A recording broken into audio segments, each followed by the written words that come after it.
বন্ধুরা, আমাদের রূপায়ণ রমেশ ব্লগ চ্যানেলে তোমাদের সবাইকে অনেক অনেক স্বাগত আর অনেক ভালোবাসা। আজকে তোমাদের সাথে যে রেসিপিটা শেয়ার করব সেটি খুবই অতি পরিচিত একটা রেসিপি, লাউ চিংড়ি। যারা মোটামুটি রান্না জানো তাদের কাছে এই রেসিপিটা একদমই নতুন নয়, কিন্তু যারা সবে সবে রান্না শিখছো তাদের কাছে কিন্তু এই রেসিপিটা একটু নতুন। তাই জন্যে ভাবলাম তাদের যদি কোনোভাবে উপকার হয় এই রেসিপিটা দেখে, তাই জন্যই এই রেসিপিটা তোমাদের সাথে শেয়ার করলাম। আর তাছাড়াও আমাদের জানা জিনিসও আমরা মাঝে মাঝে একটু দেখে নিতে পছন্দ করি, তাই যদি তোমাদের একটু সাহায্য হয় তাই ভাবলাম তোমাদের সাথে রেসিপি শেয়ার করি। রেসিপিটা শুরু হওয়ার আগে তোমাদের কিছু বলে নিই, যেটা আমি বারবারই বলি যে ভালো লাগলে অবশ্যই লাইক কমেন্ট শেয়ার করে দেবে, আর হচ্ছে আমাদের চ্যানেলটাকে সাবস্ক্রাইব করে দেবে, সাবস্ক্রাইব করে দিয়ে আমাদের পাশে থাকবে। আর যেসব বন্ধুরা আমাদের এই রান্নার ভিডিওটা ফেসবুক থেকে দেখো তারা অবশ্যই কিন্তু ফেসবুক পেজটাকে ফলো করে দিয়ে আমাদের সঙ্গে থেকো। তাহলে চলো বন্ধুরা, রান্নাটা শুরু করা যাক। যেহেতু লাউ চিংড়ি, তার জন্যে অবশ্যই লাগবে একটা লাউ। আর লাউটাকে দেখো আমি একদম কুচু কুচু করে কেটে নিয়েছি। আর নিয়েছি ডুমো ডুমো করে আলু। আর ফোড়নের জন্য এখানে নিয়েছি গোটা জিরে, গোটা গরম মশলা, দারচিনি, তেজপাতা, ছোটো এলাচ, লবঙ্গ। আর নিয়েছি দুটো শুকনো লঙ্কা। আর নিয়েছি চেরা কাঁচা লঙ্কা, টুকরো করা টমেটো আর আদা। আর অবশ্যই নিয়েছি চিংড়ি মাছ। এখানে আমি 250 গ্রামের মতো চিংড়ি মাছ নিয়েছি।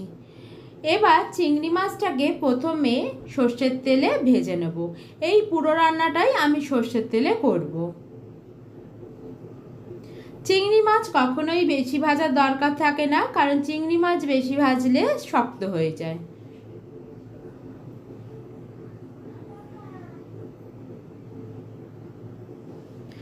চিংড়ি মাছ ভাজবার সময় যদি অল্প করে জল দিয়ে দেওয়া যায়, মানে একটু নাড়াচাড়ার পর, তাহলে কিন্তু চিংড়ি মাছগুলো বেশ নরম থাকে।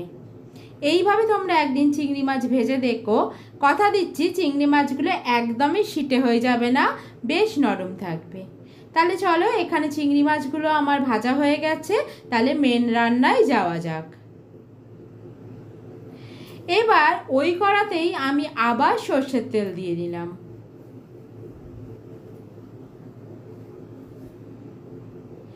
এবার ফোড়নে দুটো শুকনো লঙ্কা, গোটা গরম মশলা, দুটো তেজপাতা আর গোটা জিরে দিয়ে আঁচটা সবসময় অল্প করে রেখে খানিকক্ষণ নাড়াচাড়া করে নেব। মানে ফোড়নটা সামান্য একটু ভাজা ভাজা করে নেব। যখন ফোড়নটা ভাজা ভাজা হয়ে যাবে, তখন এর মধ্যে টুকরো করে কেটে রাখা আলুগুলো মিশিয়ে দেব। দিয়ে আবার আলুগুলোকে ভেজে নেব ফোড়নের সাথে। একটু লাল লাল করেই আলুগুলোকে ভেজে নেব।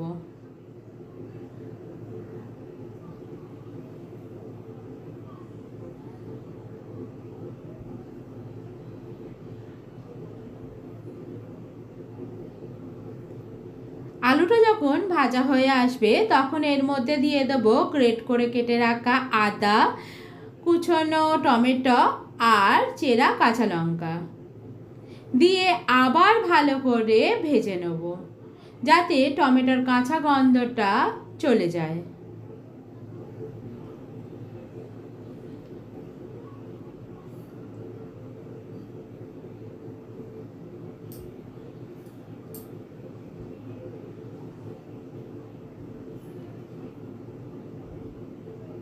এখানে মোটামুটি ভাজা হয়ে গেছে। এবার দিয়ে দেব গুঁড়ো হলুদ,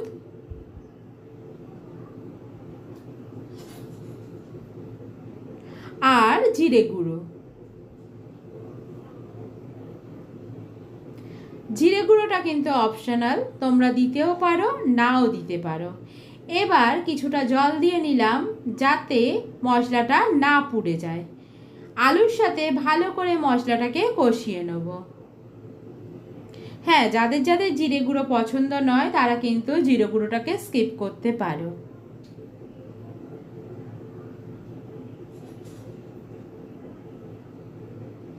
দেখো মশলাটা এখানে আমার ভালো করে কষানো হয়ে গেছে, রান্নাটা থেকে তেল ছেড়ে দিয়েছে। এবার কেটে রাখা লাউটা আমি দিয়ে দেব।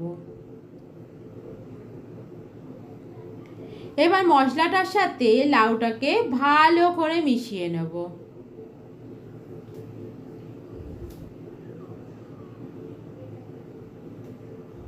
দেখো এখানে আমার মোটামুটি মেশানো হয়ে গেছে।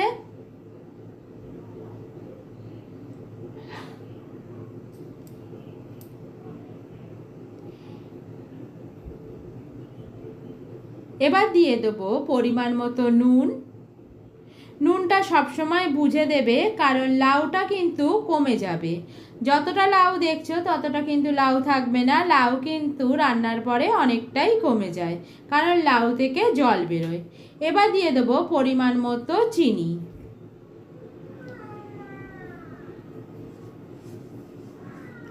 আবার ভালো করে মিশিয়ে নেব নুন চিনিটাকে। এখানে কিন্তু আমি আলাদা করে কোনো রকম জল মেশাবো না, কারণ আমার লাউটা বেশ কচি ছিল, আর কচি লাউ থেকে প্রচুর জল বেরোয়। সেই জলেই কিন্তু এই রান্নাটা হয়ে যাবে। তোমরা যখনই লাউ কিনবে তখনই একটু কচি দেখে কেনার চেষ্টা করবে। এবার মিশিয়ে দিলাম চিংড়ি মাছগুলো। আবার ভালো করে নেড়ে ছেড়ে লাউয়ের সাথে চিংড়ি মাছ মিশিয়ে দেবো। দেখো নাড়াচাড়া করতে করতেই লাউ থেকে কতটা পরিমাণ জল বেরিয়ে গেছে। তাহলে বুঝতেই পারছো আলাদা করে কোনো রকম জল দেওয়ার দরকার পড়বে না রান্নাটায়। এবার একটা ঢাকনা দিয়ে আমি ঢাকা দিয়ে দিলাম। 10-12 মিনিট পরে আমি ঢাকনাটা খুলে দেখে নেব কি অবস্থায় আছে রান্নাটা। দেখো এখানে আলুগুলো কিন্তু গলে গেছে, সঙ্গে লাউটাও কিন্তু একদম রান্না হয়ে গেছে। আর দেখতেই পাচ্ছ কতটা জল বেরিয়েছে। আমি কিন্তু আলাদা করে কোনো রকম জল মেশাইনি, তোমাদের যেরকম বলে দিলাম। এবার গ্যাসের আগুনটা আমি একদম হাইতে দিয়ে দিলাম, যাতে জলটা শুকিয়ে যায়। দেখো লাউ থেকে যে জলটা বেরিয়েছিল সেটা কিন্তু শুকিয়ে গেছে। এই রকম অবস্থায় আমি নামিয়ে নেব, আর আমার রান্নাটা পুরোপুরি কমপ্লিট। দেখা হবে নতুন কোনো রান্না ভিডিওয়। তাহলে আজকের মতো টাটা বন্ধুরা।